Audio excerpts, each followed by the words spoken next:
All right, it's 11:15 on January 26th. I want to do a quick video on a new feature, which is these scanner screens here showing when RSI is overbought or oversold at the hourly or the daily level.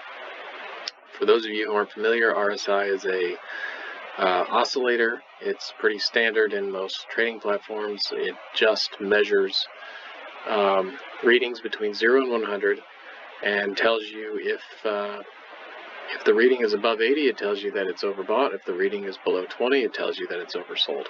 And there's some simple math behind it and a few different variations of the calculation, but the point is it's an attempt to try and notify you when a stock is run just a little bit too far in either direction. So there's a new legend down here that shows what all these icons mean, if there was confusion on that. The red one here indicates when RSI is overbought at the time of the trade. It can be on the hourly level or the daily level, and more time frames will be coming. That's just the two I've started with. Same with oversold. You get a green icon when it's oversold on the hourly or on the daily. So you can see here, this is a few stocks I handpicked: XOM, IDCC, Target Oil, and JXN. And these are stocks that came up today, or tickers that came up today, that have overbought or oversold conditions. So they're shown here on the left. Red is overbought. You can just hover over it and it'll tell you this one is overbought on the daily, and the level was 84.46, so above 80, and at the daily level, which tells you it's sufficiently overbought. XOM came in today overbought on the hourly, so these trades printed at 412, 413, and the oscillator was at 82.59 at the time. Target, same thing, overbought at 80.16. JXN overbought at 80.44. This one's on the daily, so you can hover and just see if it's hourly or daily, but they both have the same red icon. And then Boyle this morning, green. This one's oversold, to no surprise, or was at the time. 16.78 is the reading. It's below 20, so you get a green bar here. So that's it. This is just one more way to try and identify whether or not these trades that come in are buys or sells. I think the assumption, or the default hypothesis, is that if a very large trade comes in and conditions are overbought, it's more likely to be a sell. And if a really large trade comes in and conditions are oversold, it's more likely to be a buy. Doesn't have to be. We're just talking about probabilities.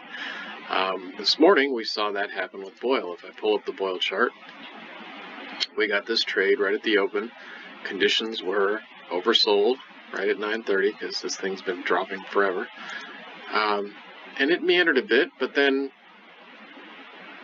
popped a little bit, dropped a little bit, but then at 1 o'clock we got that news about Freeport.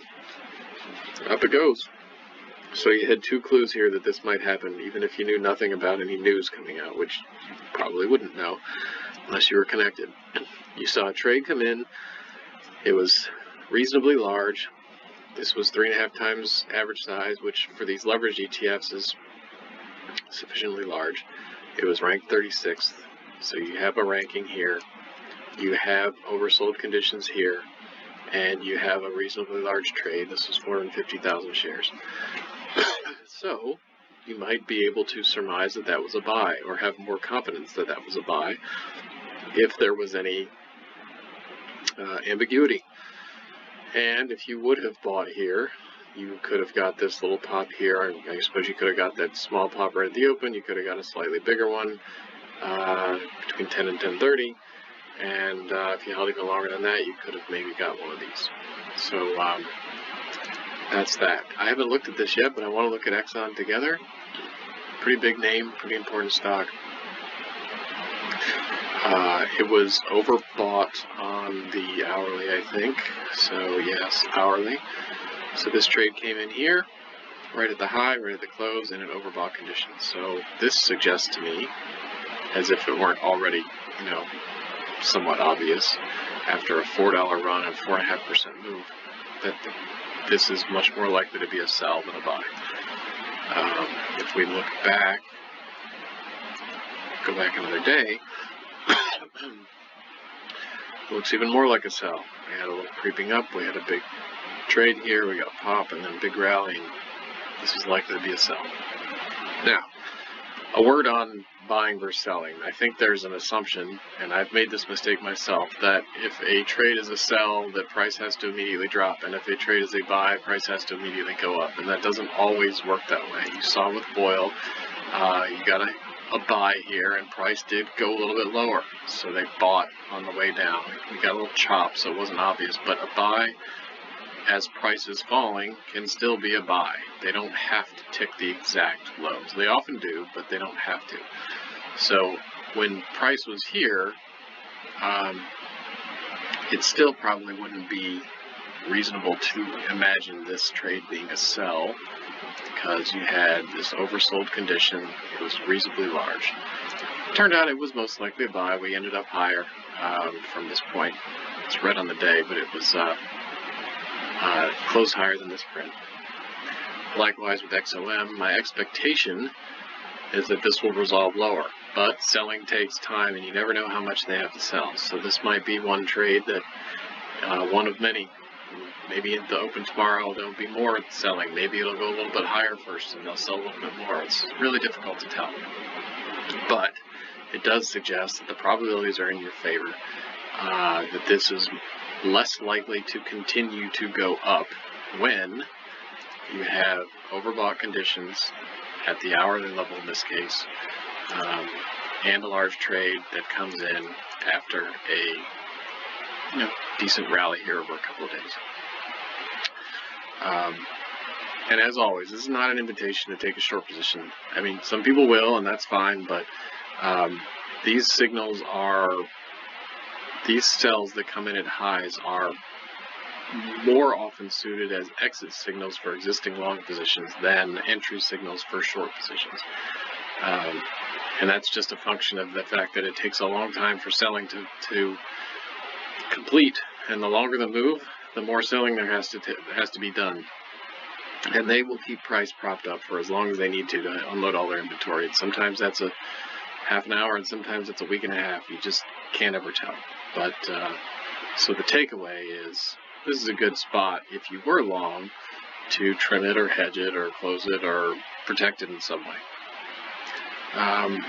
One last example, IDCC. This one is overbought at the daily level.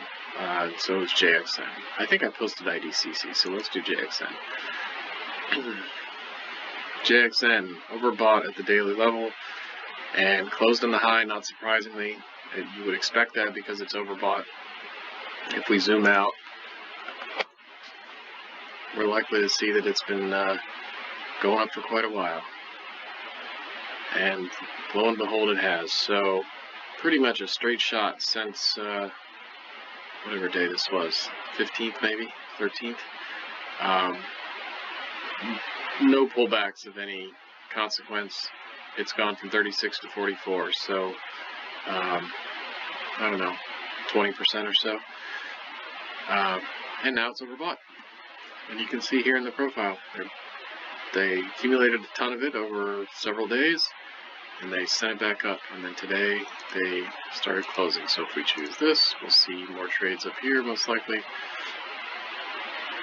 and this suggests that the price is not likely to materially advance from here. It should either slow down or stop in the near term. It is overbought, and you see large trades, and they are indicative or consistent with what you see when institutions are selling. Lots of buying, big rally. Looks like a pause here and some selling. Maybe there's more, maybe not. We have to see. But really good exit signal if you ask me. So that's it. These will show up on all the trade screens. They are all automatically calculated for you. So I've started training my eye to look for the red and the green as an additional level of confidence. So I like to see these highlighted fields when the relative size is high, when the percentile is high. I like to see ranked trades. I like to see rare trades where the date since the last trade is a while ago, not yesterday or the day before, but weeks or months or sometimes years ago. And if I can see all of that along with some indication that the ticker is oversold or overbought, that gives me additional confidence to consider entering or exiting a trade. All right, so that's it, guys. Thanks for your time. If you have questions, you know the drill. Talk to you soon. Bye.